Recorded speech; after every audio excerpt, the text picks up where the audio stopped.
Hello, and welcome to Religion and Life. I'm your host, Ozzie Ostwald.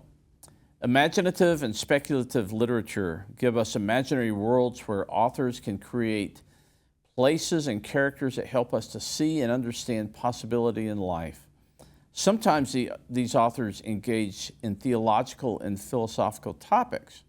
My guest today, Robert Hampton Wood, has written a brilliant master's thesis exploring how Frank Herbert, J.R.R. Tolkien, and C.S. Lewis used their stories to explore the role of messianic figures in literature and religion.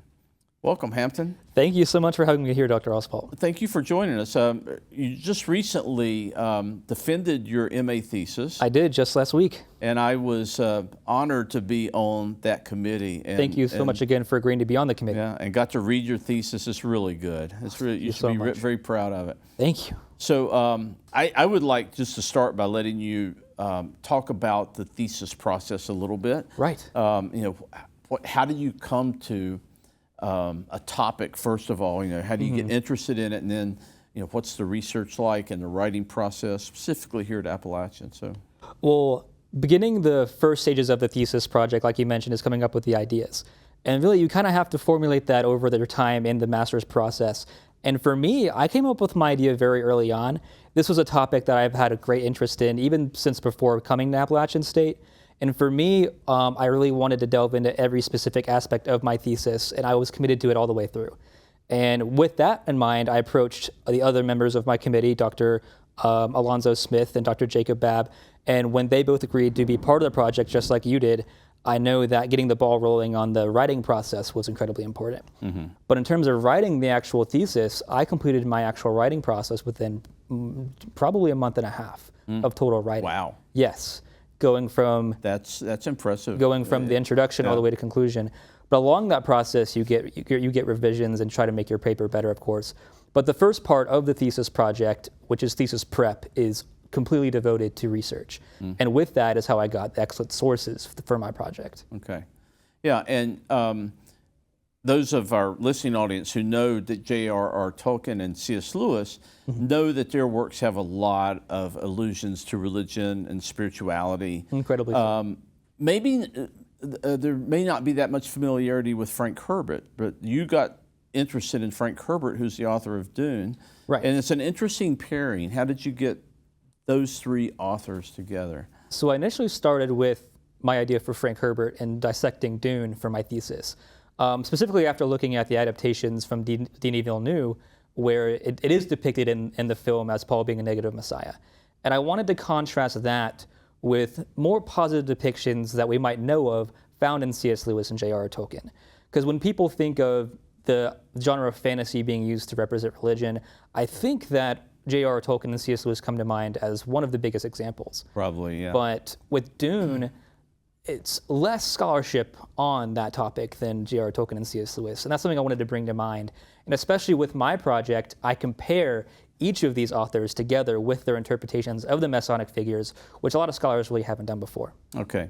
Well, let's back up a little bit then and talk about what a Messianic figure is. We might have a general notion of it, but I guess it takes on a little bit different connotation when we're looking at literary figures. Right. Yeah. So the Hebrew term Messiah is what we derive the word messianic from, meaning anointed one. And Frank Boesman has a great definition for the term messianic figure found in his collection, Biblical Themes in Science Fiction, in which it is said that a messianic figure is derived either aesthetically or rhetorically from the Messiah figure of Christ in Christian tradition, in which the tropes of the Messiah or the characteristics of the Messiah are saving someone or a collective from a group of evil or sin, and then either sacrificing him or herself to do so. Okay. And a lot of those characteristics are found in bits and pieces in Paul Atreides, but incredibly much so within the Messianic figures of J.R.R. Tolkien and C.S. Lewis. Yeah. So Paul Atreides is the Messianic figure in Dune. Yes, yeah. Correct. So it's interesting that the definition of Messianic figure in literature is a character that derives characteristics from the historical or the theological figure of Jesus. Yes. Even though there are kind of Messianic traditions in Judaism, Correct. Which would have predated that. And then I guess in Islam there are Messianic traditions as well. But the ones in literature are specifically Christ figures, I guess. Is that They're specific Christ-like traits, as I state throughout my thesis. okay? So self-sacrifice, Self-sacrifice, salvific. giving yourself up to the cause of leadership, often seen in literature as the death and resurrection of someone, as paralleling Christ's death and resurrection on earth, but also serving as a healer to many, which is seen in Lord of the Rings as well as serving as a sacrificial leader. So giving yourself to your people for the best of theirs. So now, as you define it that way, I begin to see these messianic figures all over literature. Right. Yeah. I mean, there's messianic figures found all throughout fantasy and science fiction. Yeah. And there's going to continue to be so all throughout the process of writing through hundreds of thousands of years, because we have all these traits from Christ that we derive from that are applicable all the time when creating messianic figures. So let's talk a little bit about the death and resurrection part of a messianic figure.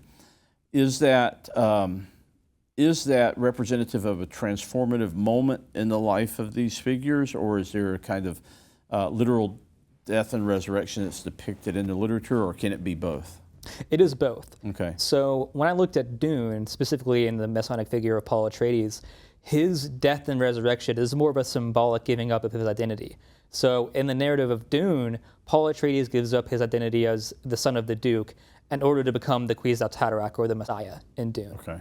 But with C.S. Lewis, Aslan the Lion, who represents the messianic figure within the Chronicles of Narnia, has a literal death and resurrection. That's right. And with that, you can see the Christ-like traits throughout his arc. So in Dune, the Paul Atreides figure is more of a figurative giving up of one identity to take on another. Yes, correct. Yeah, and I know I said we weren't going to talk about this, but that sounds so much like the archetype of the hero in mythology. Right, the hero's journey. Yeah, so that in some ways these messianic figures might parallel some of the traits of the hero's journey in mythology, and it's very rich. This whole tradition. Right. I mean, both with Christian tradition and literary tradition, they really go hand in hand. And what we see with the hero's journey reflecting in certain works like The Lord of the Rings or Dune, we can see that the messianic traits and the figures also parallel both of these archetypes. Right. So it really goes hand in hand, I think, really well. That's good. So I want to talk about Paul Atreides in particular in a moment, but I wanted to go back to something you said earlier. You said, I've long had an interest in messianic figures. Yes. Where did that come from? And it's enough to feed into a master's thesis. So growing up as a person of faith, obviously I have a kind of well-known tradition with looking at Jesus Christ as the Messiah figure, but also learning about Messiah figures and their traditions from other cultures throughout the world.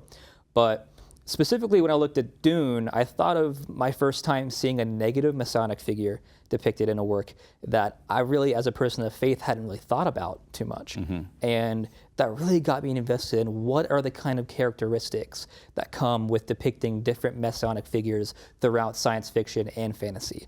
And that's how I came up with my idea for my thesis, which is comparing the positive aspects of Christ-like messianic figures found in Tolkien and C.S. Lewis to the work of Dune, which directly depicts a negative messianic figure.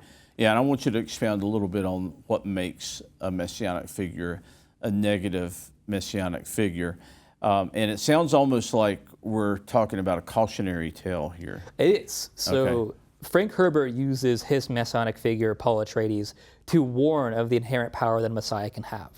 Herbert grew up as an agnostic, and he didn't believe that the power of Messiah could be wielded with fruition and good intentions, like we see in C.S. Lewis. That it can't be. Can't be. Okay. And so he uses Paul Atreides to show what the untapped wielding power of a Messiah can bring. And what we see in Dune is complete and utter devastation, especially within the narratives of Dune and Dune Messiah. Now, contrasted with C.S. Lewis and J.R.R. Tolkien, we can see the positive aspects of Messiah with the Christ-like traits of self-sacrifice and leadership and healing.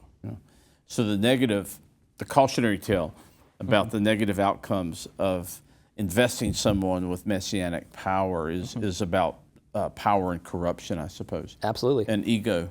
And I guess, is that what we talk about when we say somebody has a messianic complex? I mean, it's kind of a psychological term.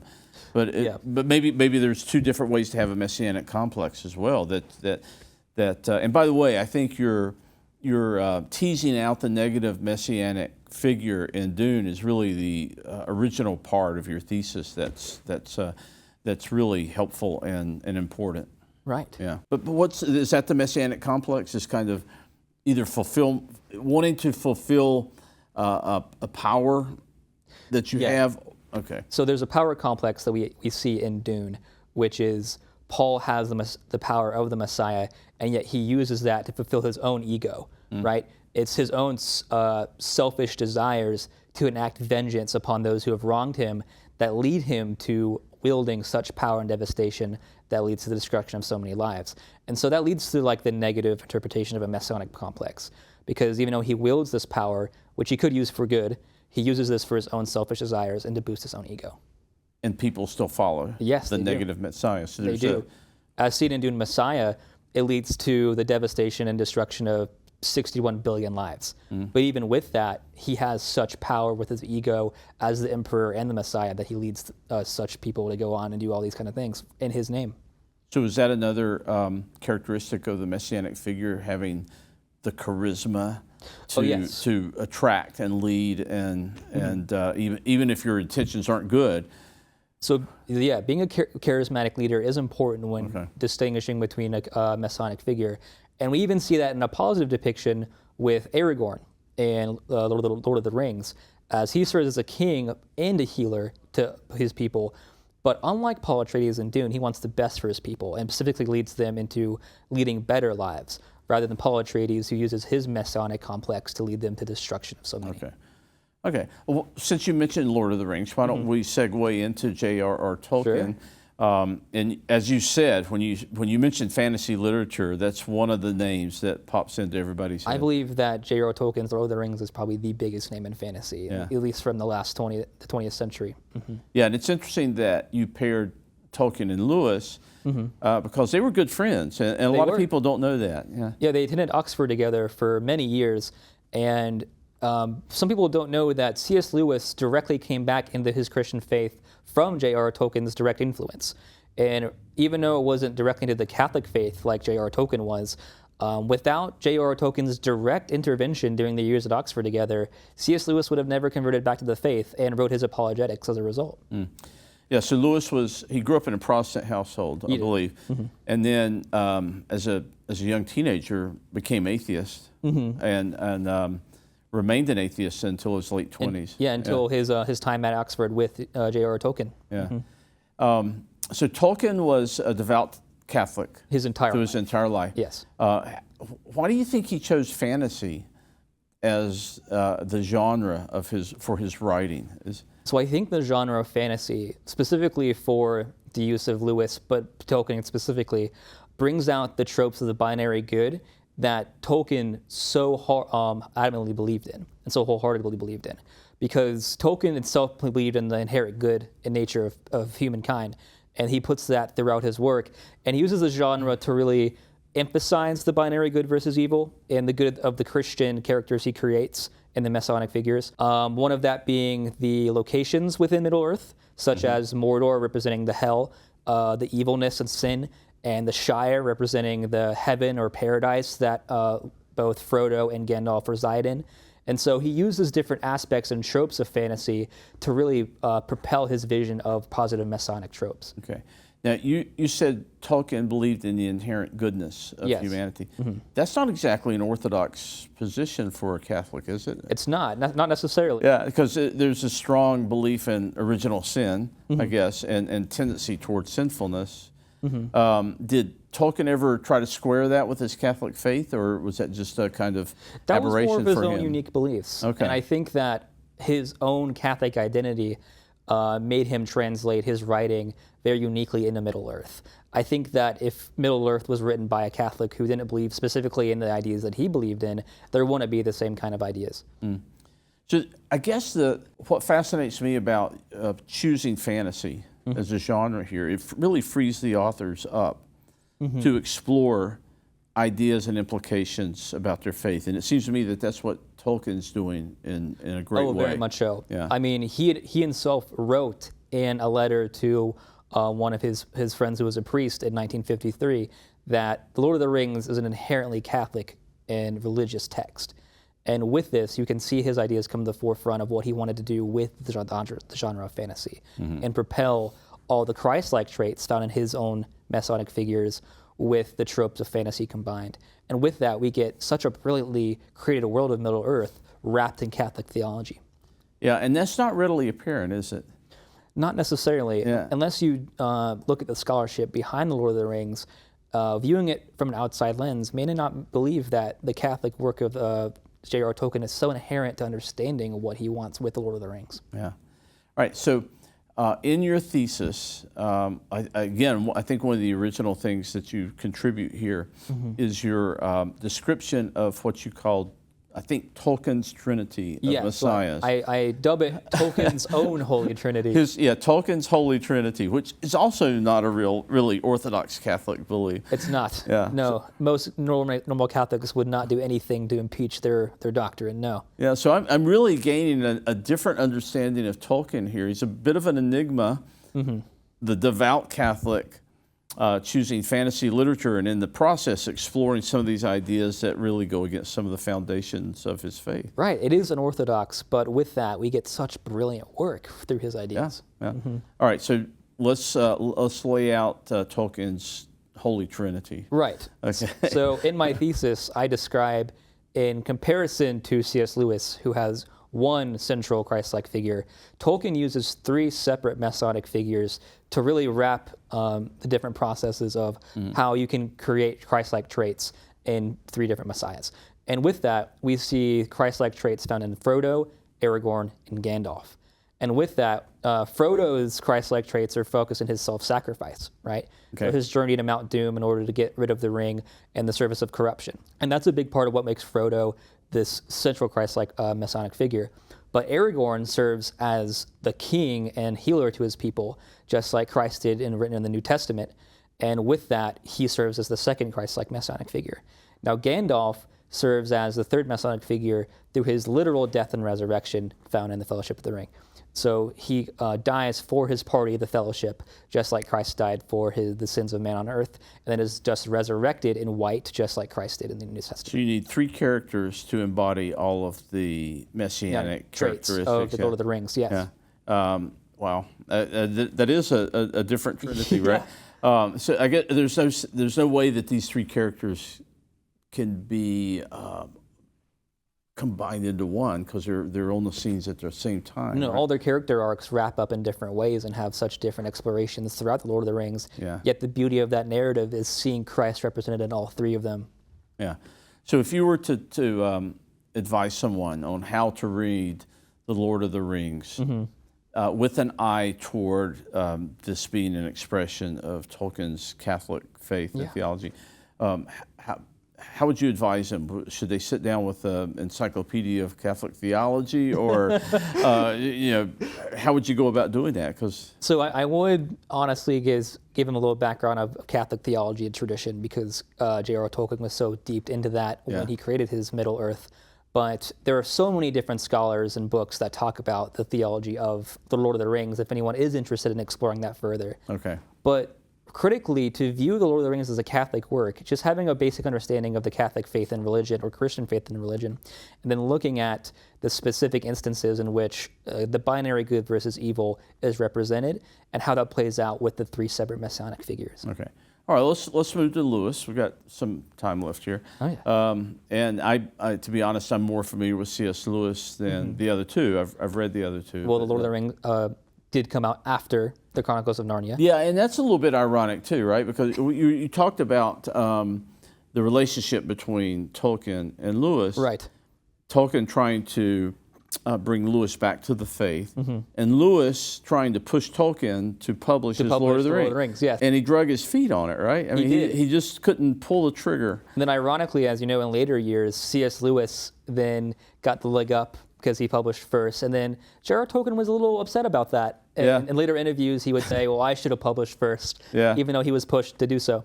It's a fascinating relationship. It really between is. those two. In terms of literary history, I think is one of the most interesting relationships. Yeah. All right. So let's talk about Lewis, and of course, and you mentioned that he's an apologist, and I think you wanted to define that just a little bit. What distinguishes an apologist from say, a theologian, or is apology a type of theology? So with C.S. Lewis specifically, his apologetics came after a result of being converted back into the faith by J.R.R. Tolkien. And with his apologetics, he tried to explain the process of turning from an agnostic to a Christian again. And really he wanted to combine the theory of how you can convert back into the faith, but also with a tinge of evangelism on why you should come back to the faith. Yeah. And with that, he also used the time in the apologetics to really explain how he came to believe what his own personal beliefs were. So affirming the divinity of Christ in his own terms and beliefs versus how someone who spent their entire life in the faith views Christ's divinity and things like that, where in his apologetics, he really argues for the importance of faith rather than his time when he took out of it. Yeah. And he talks about things like the problem of evil and Right. grief. There are so many theological debates that he himself wrestled with not being a Christian that he had so much more insight in when he came back to the church. Yeah. All right, so let's set his apologetics aside now and go to his fantasy stuff. And of course, that's the Chronicles of Narnia. Yes. Some of the most beloved children's literature that was written for adults. Oh, incredibly. Yeah. So in your thesis, you deal mainly with The Lion, the Witch, and the Wardrobe. Right. So in my thesis project, I focused solely on The Lion, the Witch, and the Wardrobe as being the embodiment of what I wanted to put with Aslan's role as the Messianic figure. Yeah. Aslan the Lion. Yeah, what a great figure. I mean, one of the most brilliant Christ-like figures ever put to literature, as said by many scholars. And he is the quintessential positive messianic figure in your thesis because he embodies Yes. all of the characteristics of Right. Christ. So contrasting J.R.R. Tolkien's own Holy Trinity of Messianic figures, C.S. Lewis deliberately writes Aslan as being one perfect, whole, direct Christ-like figure.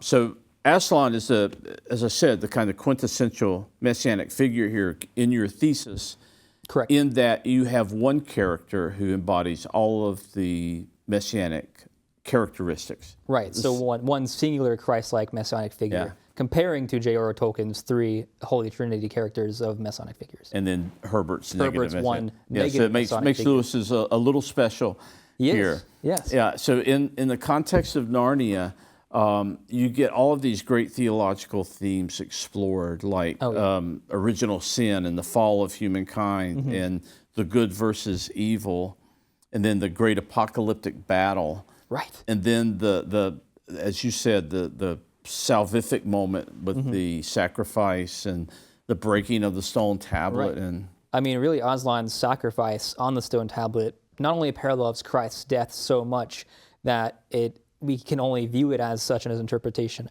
but that moment provides such a rewarding part in the story that going forward, you really think about that moment representing the entire narrative.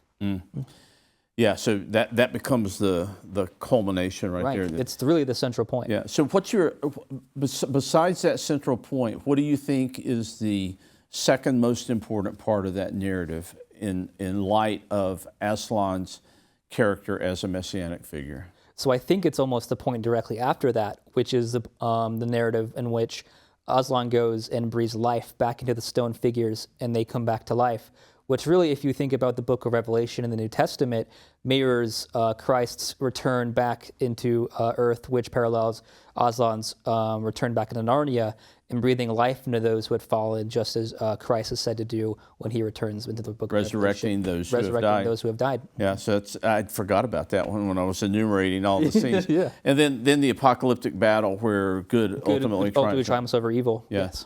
So in your opinion then, I know there's some controversy in the scholarly community, but this, The Lion, the Witch, and the Wardrobe is a pretty clear allegorical interpretation Yes. of the maybe not the life of Jesus. You don't get the teaching so much, some of it, but You do a little bit, but not. You get more direct things to the actions of Christ. yeah, so it's mostly the passion of Christ, the return of Christ, the apocalyptic hope associated with that Correct. that messiah. And that's something that I don't think it was on your list. The futuristic hope when the kingdom of God will. I mean, the Messiah brings the kingdom of God to Right. earth, right? And that's the peace being restored upon Narnia. Yeah. So, tell me about Edmund in this story. So Edmund really represents the sin of mankind. So Edmund falls to sin just as mankind was said to have fallen to sin.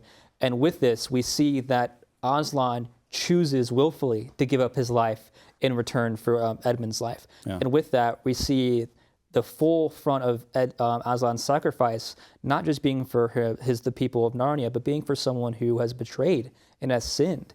And with that, we see what parallels Christ in his sacrifice for the good of mankind. So it's a brilliant retelling of the story. Thank you very much. Well, thank you. I mean, you brought all of these elements together in a very articulate and ingenious thesis, and I appreciate that so much. I'm looking forward to seeing it on the bookshelf of the library. Yes, sir. And looking forward to the dissertation part of it when you go on and turn this into a full-length work. I hope to develop this further in my PhD program, and I think it'll be even better then. Great. Well, thank you for coming, Hampton. It's been a pleasure. Well, thank you so much for having me on. This has been an amazing, amazing experience. Thanks. Well, that's it for this week, and I hope you'll join us again next time as we continue to explore the relationship between religion, culture, and society. Until then, this is Ozzie Ostwald.